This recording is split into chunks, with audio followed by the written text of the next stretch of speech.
नमस्कार दोस्तों, मैं हूं रंजीत और स्वागत है आप सभी का आरकेजे सिविल पाठशाला यूट्यूब चैनल पर। दोस्तों, आज है संडे और संडे के दिन हम मेनली फोकस करते हैं साइंस वाली न्यूज़ के ऊपर, क्योंकि आज के दिन एडिटोरियल नहीं रहता है। इसलिए आज साइंस के कुछ महत्वपूर्ण टॉपिक हम देखेंगे। कुछ बड़े बड़े आर्टिकल यहाँ पर छपे हैं, जैसे कि पहले नंबर का जो आर्टिकल हम डिस्कस करने वाले हैं वो टीबी की बीमारी से रिलेटेड है।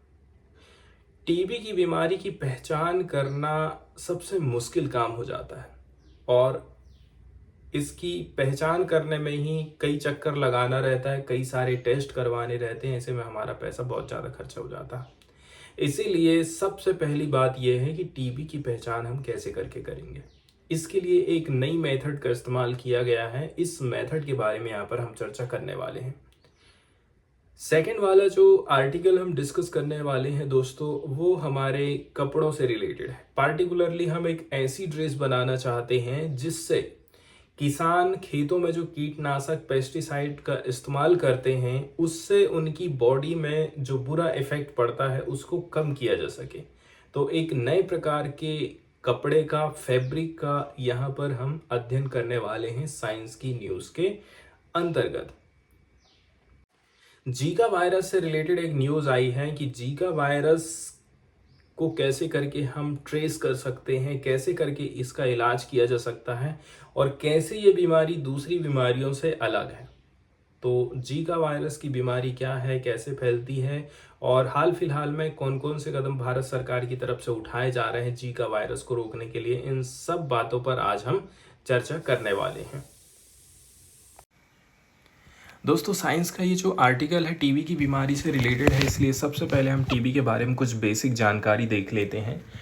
टीबी की जो बीमारी होती है, एक बैक्टीरिया जिसको हम माइकोबैक्टीरियम ट्यूबरकुलोसिस कहते हैं, इसके चलते चलते फैलती है। ये बैक्टीरिया माइकोबैक्टीरियाई फैमिली से बिलोंग करता है। इसमें लगभग 200 मेंबर हैं और उसमें से एक मेंबर कौन है? Mycobacterium tuberculosis. इनमें से कुछ जो माइकोबैक्टीरिया रहते हैं जिसके चलते चलते टीबी जैसी बीमारी फैलती है, लेप्रोसी जैसी बीमारी फैलती है ह्यूमंस में, and others in fact a wide range of animal. लेकिन कुछ ऐसे भी हो सकते हैं जो कि अदर एनिमल को भी प्रभावित कर सकते हैं। वहीं यदि हम ह्यूमन की बात कर लें तो जो टीबी है मोस्ट कॉमन तरीके से प्रभावित करती है हमारे फेफड़ों को, लंग्स को, जिसको हम पल्मोनरी टीबी कहते हैं। लेकिन ऐसा नहीं है कि ये खाली फेफड़ों को ही प्रभावित करेगी, ये बॉडी के अन्य जगह पर भी फैल जाती है। मतलब अलग अलग ऑर्गन्स में यदि ये फैल रही है तो इसको हम एक्स्ट्रा पल्मोनरी टीबी बोलते हैं। ये जो टीबी की बीमारी है काफ़ी एंशियंट डिजीज़ मानी जाती है। इसका डॉक्यूमेंटेशन किया गया है एग्जिस्टेड इजिप्ट में एज अर्ली एज 3000 BC। 3000 ईसा पूर्व से पहले से ही कहना चाहिए ये बीमारी मौजूद है। TB is treatable and curable disease. ऐसा नहीं है कि हम टीबी का इलाज नहीं कर सकते हैं, टीबी का इलाज संभव है। वहीं यदि हम ट्रांसमिशन की बात करें, कैसे करके टीबी बीमारी एक व्यक्ति से दूसरे में फैल सकती है, तो टीबी के जो बैक्टीरिया रहते हैं ना, छींकते समय, खांसते समय एक व्यक्ति से दूसरे व्यक्ति तक फैल जाते हैं। कुछ कुछ इसके लक्षण जैसे आप समझ लीजिए, कफ, आपको खांसी आ रही है, बलगम आ रहा है, कभी कभी ब्लड भी आ जा रहा है। इसके अलावा चेस्ट में पेन होना, वीकनेस महसूस होना, वजन में कमजोरी आना, फीवर एंड नाइट में आपको पसीना आता है, ये इसके कुछ महत्वपूर्ण लक्षण हो जाते हैं। इसके अलावा देखा जाए बीसीजी वैक्सीन की बात करें तो बीसीजी की वैक्सीन का डेवलपमेंट किया गया था दो Frenchman Albert Calmette and Camille Guerin के द्वारा। इन्होंने मॉडिफाई किया था एक माइकोबैक्टीरियम बोविस के स्ट्रेन को, जिसके चलते चलते टीबी फैल रहा था कैटल में। इसका इस्तेमाल पहली बार किया गया था ह्यूमंस में 1921 में। वहीं इंडिया की तरफ से पहली बार इसको इंट्रोड्यूस किया गया था लिमिटेड स्केल में 1948 में। एंड इसके बाद इंडिया का एक प्रोग्राम चल रहा था, नेशनल टीबी कंट्रोल प्रोग्राम। 1962 में हमने इसको हिस्सा बना दिए। सबसे इम्पोर्टेंट चीज़ है कि हम पहली बार इसको कब लेकर के आए थे? 1948 में। बीसीजी वैक्सीन का पहली बार इस्तेमाल कहाँ किया गया? 1921 में ह्यूमंस के ऊपर ये किया गया था। अब हम चलते हैं सीधे आर्टिकल की तरफ और डिस्कस करते हैं कि भाई कौन कौन सी महत्वपूर्ण चीज़ें आज इस आर्टिकल में हमको देखने को मिलेंगी। तो नई जो टेक्निक यहाँ पर खोजी गई है उसका नाम है प्रोजेस्टेरोन एमिशन टोमोग्राफी, जिसको शॉर्टकट में टीईपी बोला जाता है। Specific PET scan for TB for more effective treatment. इसके लिए स्पेसिफिक पीईटी स्कैन किया जा रहा है ताकि टीबी का हम बेहतर तरीके से इलाज कर सकें। एक बेहतरीन एक्यूरेट तरीका निकाला गया है स्कैनिंग करने का टीबी की बीमारी को। इसको डेवलप किया गया है यूके एंड यूएस, दो देशों के वैज्ञानिक लोगों ने इसकी खोज करी है। इसका नाम रखा गया है पोजिट्रॉन एमिशन टोमोग्राफी। यहाँ पर एक न्यू एफडीटी रेडियो ट्रेसर की खोज करी गई है।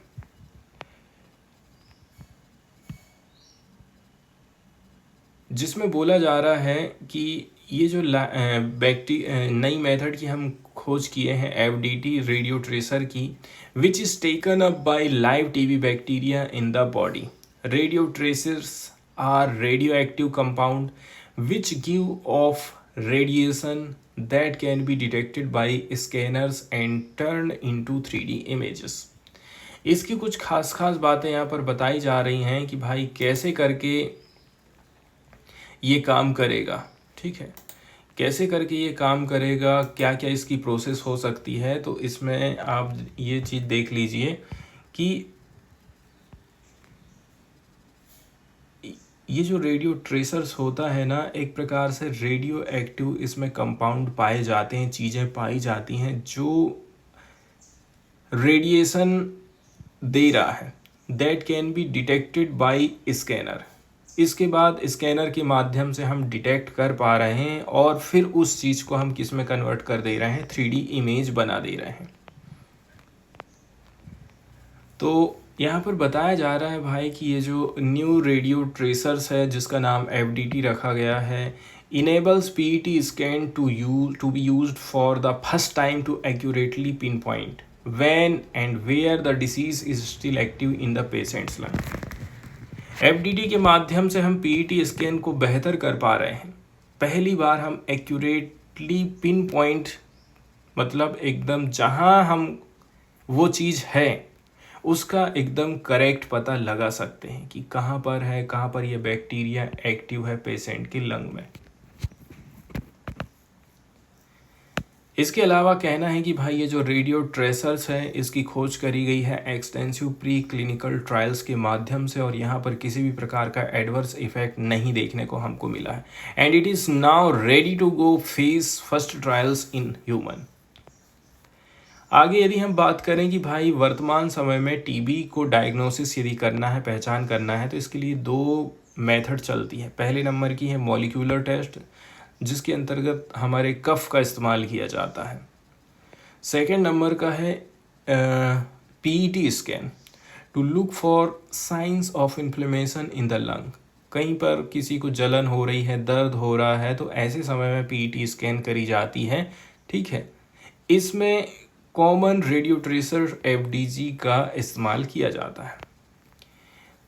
जहाँ पर हम स्पुटम टेस्ट की बात करें जिसको हम बोलते हैं क्या, मॉलिक्यूलर टेस्ट बोलते हैं, कई बार ये निगेटिव रिजल्ट हमको ला देता है। ठीक है, इसका मतलब ये हो गया कि मेरा रिजल्ट इसने निगेटिव ला दिया, अब मेरा इलाज जल्दी ख़त्म हो गया। बीमारी के बढ़ने का और भी ज़्यादा इससे खतरा रहता है।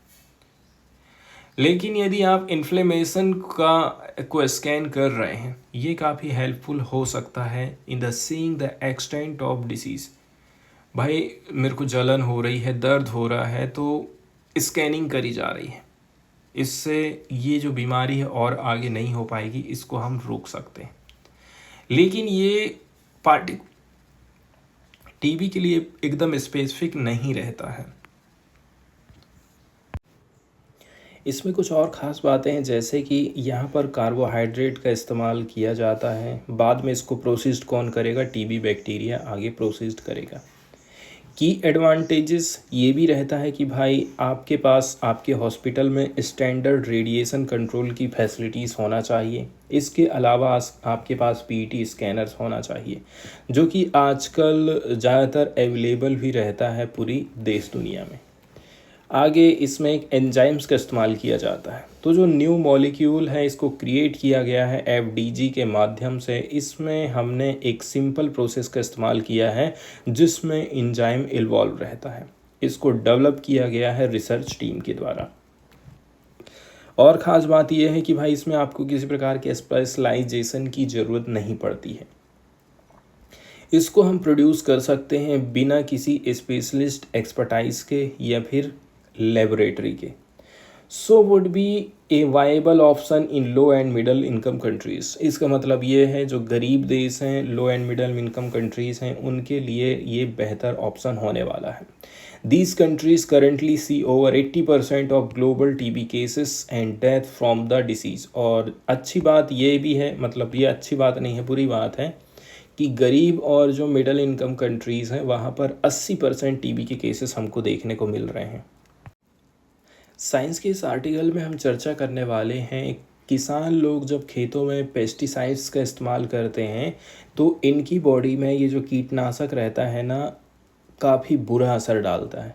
इस चीज़ का पता उनको तुरंत नहीं चलता है, लेकिन धीरे धीरे करके, यहाँ तक कि आपने यदि कपड़ा भी बांध लिए हैं, आपने मुंह भी ढक लिया है, तो भी ये जो कीटनाशक है आपकी बॉडी में एंटर कर जाता है स्किन के माध्यम से।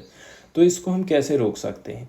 इसके लिए इनस्टेम की तरफ से एक फैब्रिक तैयार किया गया है जो कि पेस्टिसाइड्स से हमको प्रोटेक्शन प्रोवाइड करता है। बार बार इस्तेमाल के कारण किसान बार बार कीटनाशक के संपर्क में आते हैं और इससे दीर्घकालिक विषाक्तता, साथ ही साथ गंभीर प्रतिकूल प्रभाव पड़ सकता है हमारी बॉडी के ऊपर। ठीक है, जानवरों के ऊपर कुछ ट्रायल लिए गए हैं जिससे पता चल रहा है कि ये जो छोटे छोटे अणु वाले कपड़े किसानों में दीर्घकालिक जहर को रोक सकते हैं। लंबे समय के लिए जो टॉक्सिटी फार्मर्स के ऊपर आ जाती है उसको रोका जा सकता है इस प्रकार की ड्रेसेस के माध्यम से।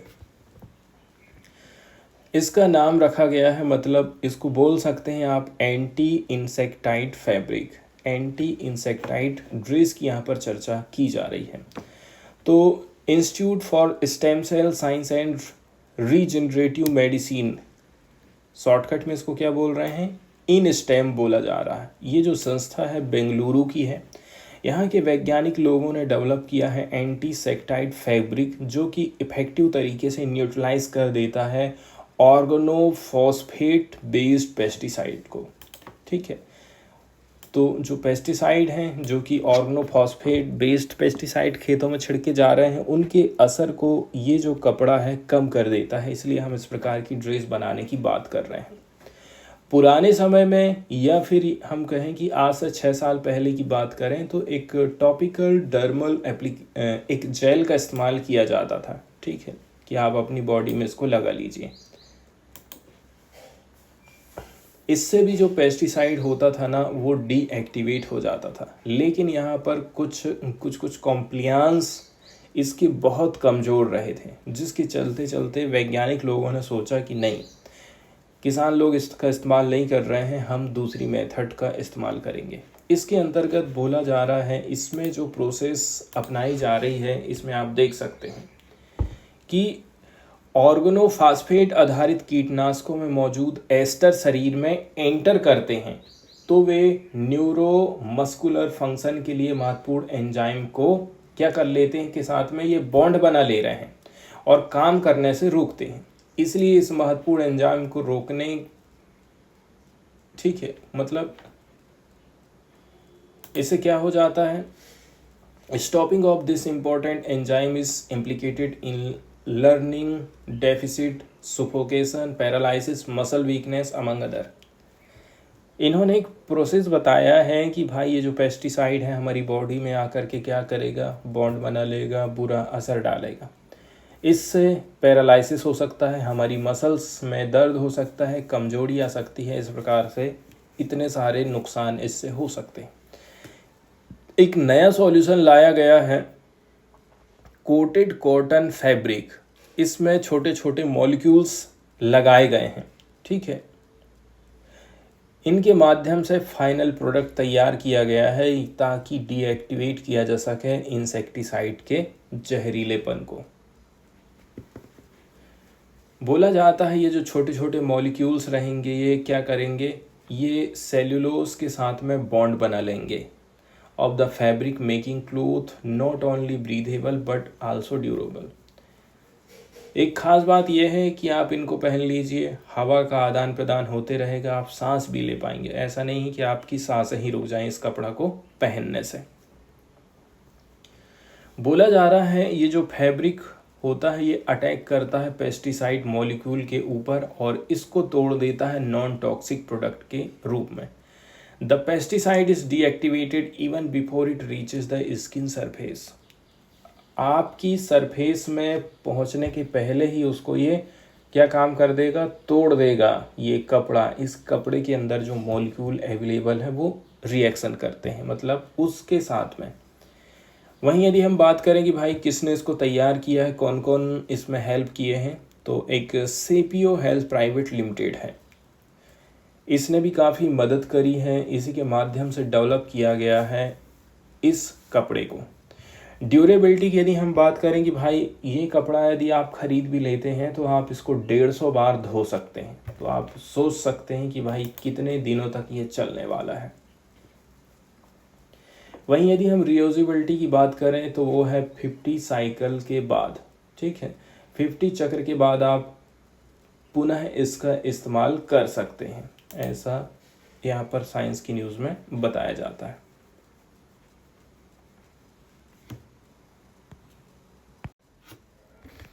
नेक्स्ट जो साइंस की न्यूज़ हम यहाँ पर डिस्कस करेंगे दोस्तों, ये जीका वायरस से रिलेटेड है। तो सबसे पहले जीका वायरस के बारे में बेसिक जानकारी हम देखते हैं। जीका वायरस जो रोग होता है, ठीक है, ये एक मच्छर जनित बीमारी मानी जाती है।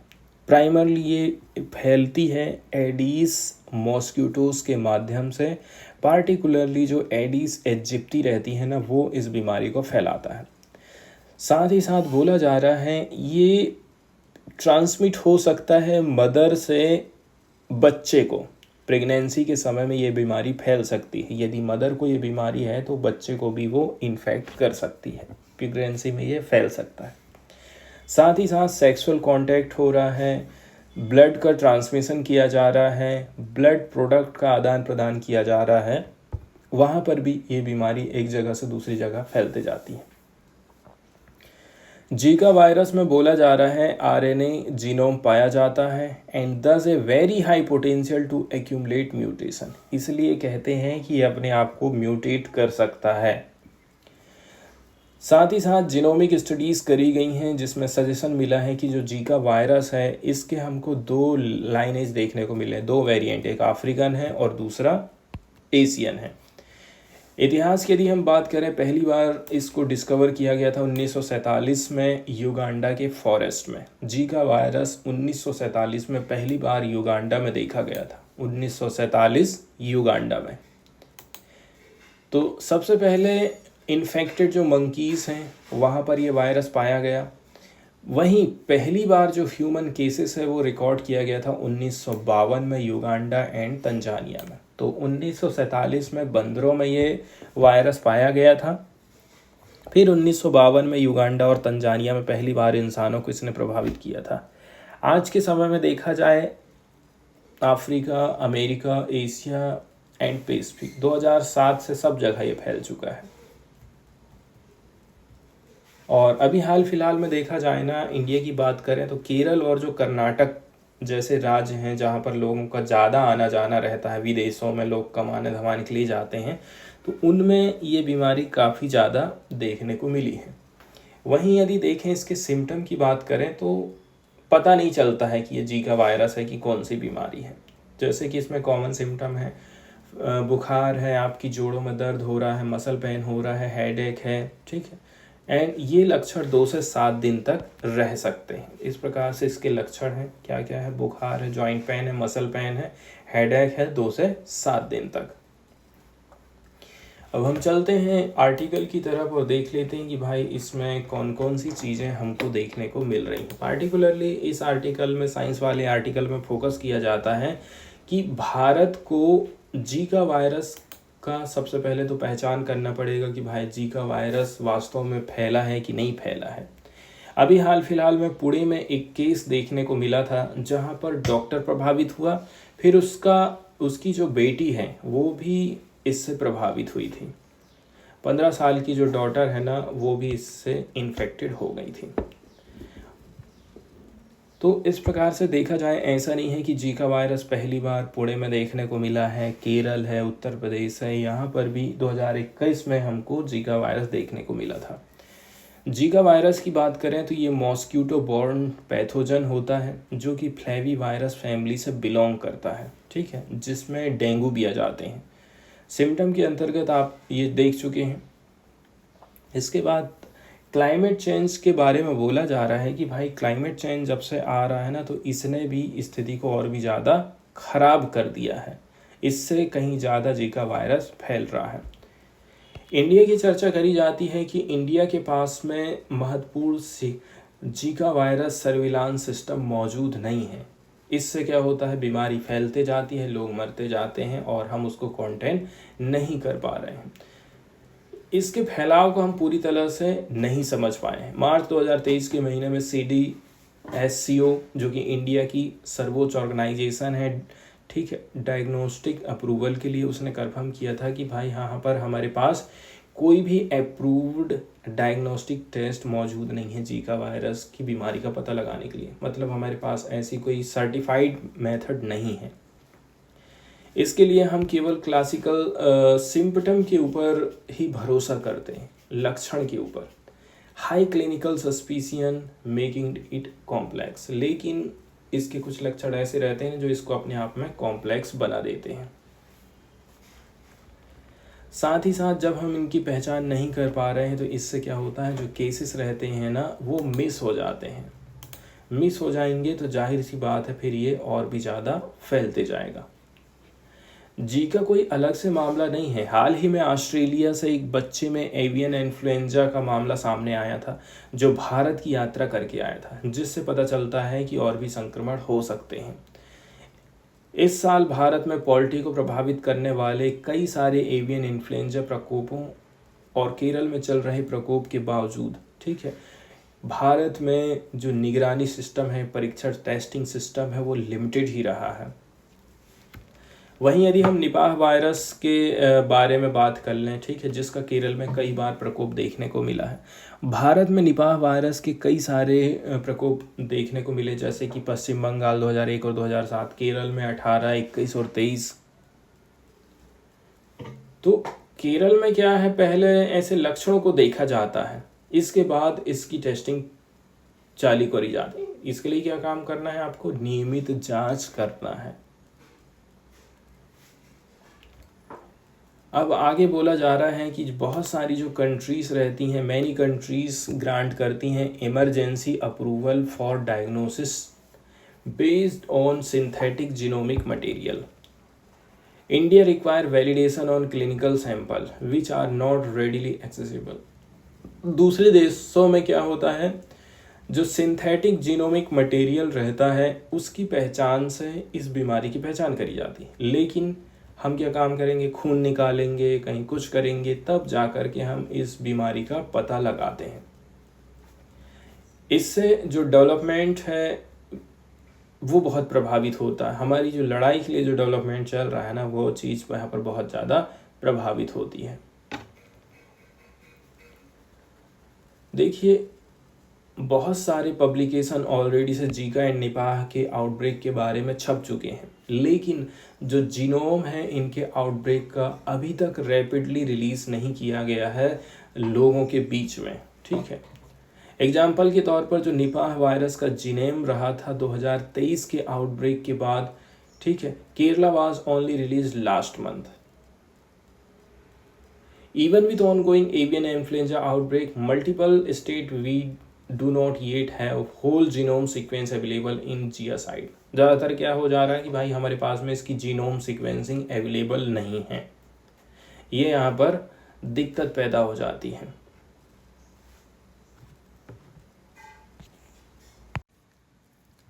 नेक्स्ट जो न्यूज़ यहाँ पर हम डिस्कस करने वाले हैं वो महाराष्ट्र के बजट से रिलेटेड है। हाल फिलहाल में देखा जाए अभी महाराष्ट्र में बजट की चर्चा चल रही है और उसी दौरान अभी आप देखेंगे यहाँ पर गठबंधन की सरकार है महाराष्ट्र में, बीजेपी और शिवसेना की। शुरू में शिवसेना जीती थी, इसके बाद शिवसेना दो टुकड़े में बट गई, बड़ा टुकड़ा चला गया बीजेपी के पास और उन्होंने सरकार गिरा के अपनी सरकार बना ली थी। अब मेनली अब यदि ये बीजेपी से जुड़े हुए हैं ना, तो बीजेपी का सबसे ज़्यादा जो मेन फोकस रहता है वो इसी प्रकार की स्कीम के ऊपर रहता है कि कैसे करके हम ज़्यादा से ज़्यादा हिंदू वोटर्स को साध सकते हैं। इसके लिए सरकार की तरफ से एक स्कीम का अनाउंसमेंट किया गया है। इस स्कीम के बारे में यहाँ हम चर्चा करने वाले हैं।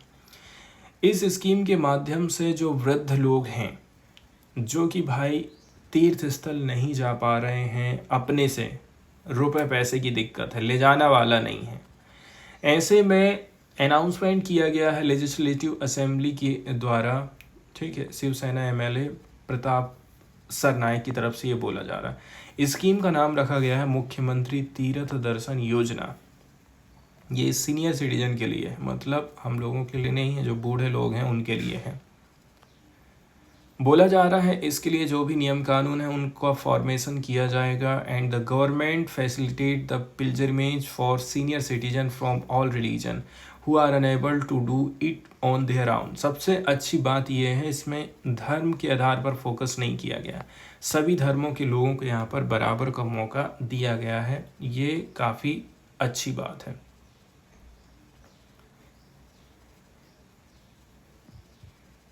इसके लिए एक कॉम्प्रहेंसिव पॉलिसी का निर्माण किया जाएगा, ऐसा उनका कहना है। ठीक इसी प्रकार की जो सिमिलरली स्कीम है मध्य प्रदेश, झारखंड एंड दिल्ली की तरफ से चलाई जा रही है।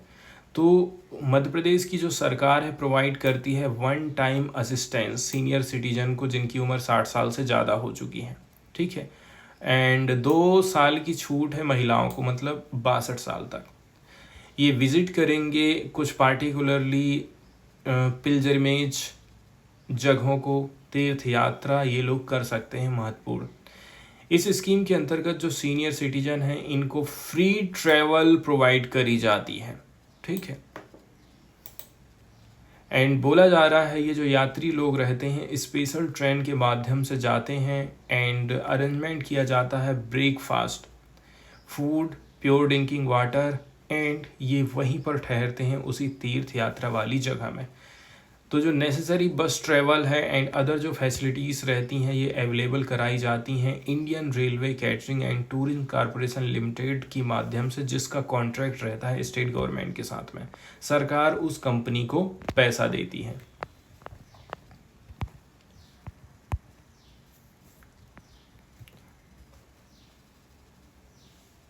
वहीं यदि आप बात करें, देखिए गवर्नमेंट ने सैटरडे के दिन इशू किया था एक गवर्नमेंट रिजोल्यूशन, उसमें ये कहा था जितने भी जो बेनिफिशरीज रहेंगे मुख्यमंत्री माझी लड़की बहन योजना के, a scheme to provide monthly allowance of 1500 to married, जिनकी शादी हो चुकी है उनको अलाउंस दिया जाएगा 1500 रुपया का, माझी लड़की बहन योजना।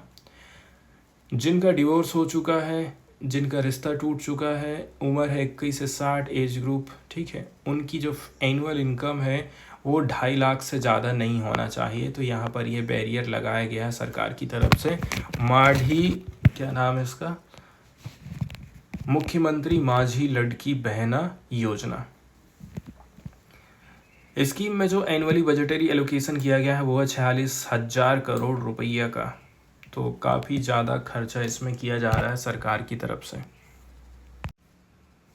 अभी हाल फिलहाल में देखा जाए ना तो LCA light combat aircraft Tejas mark 1A fighter jet news में रहा था। तो HAL की तरफ से कंप्लीट किया गया था इसका फर्स्ट फ्लाइट सक्सेसफुली। नाम क्या है, Tejas mark A1 fighter jet. Bengaluru में इसका परीक्षण किया गया था। 15 मिनट तक आपको कहना चाहिए ये एक्सरसाइज देखने को मिली थी। तो बेसिक जानकारी यहाँ पर हम देखें एलसीए के बारे में, लाइट कॉम्बैट एयरक्राफ्ट तेजस, ये एक single engine multi role light fighter aircraft है जिसको डिज़ाइन एंड डेवलप किया गया है aeronautical development agency ADA and HAL के माध्यम से, Hindustan aeronautical limited. Indian air force को, इंडियन नेवी को ये चीज़ प्रोवाइड करी जाएगी। ये सबसे छोटा है, हल्का भी है, in its class of contemporary supersonic combat aircraft. यदि हम इसी क्लास के अदर चीज़ों से तुलना करते हैं तो ये काफ़ी हल्का भी है और काफ़ी छोटा भी है। इसको इस प्रकार से डिज़ाइन किया गया है कि भाई इसको कैरी किया जा सके air to air, air to surface, precision guided, stand off weaponry, and इसकी जो मैक्सिमम पेलोड कैपेसिटी है वो 3500 किलो की है। इसके अलग अलग वर्जन हमको देखने को मिलते हैं, जैसे कि तेजस मार्क 1, तेजस मार्क 1A, तेजस मार्क 2 जिसको मीडियम वेट फाइटर बोला जाता है, तेजस नेवी, एलसीए नेवी जिसको बोला, तेजस ट्रेनर है। यहाँ जो चर्चा कर रहे थे हम तेजस एलसीए मार्क 1A की, तो ये जो है ना एक इन्हेंस्ड वर्जन है तेजस मार्क 1 का। ठीक है, इसमें आपको काफ़ी इम्प्रूव वाला avionics, radar, electronic warfare capabilities देखने को यहाँ पर मिलती है।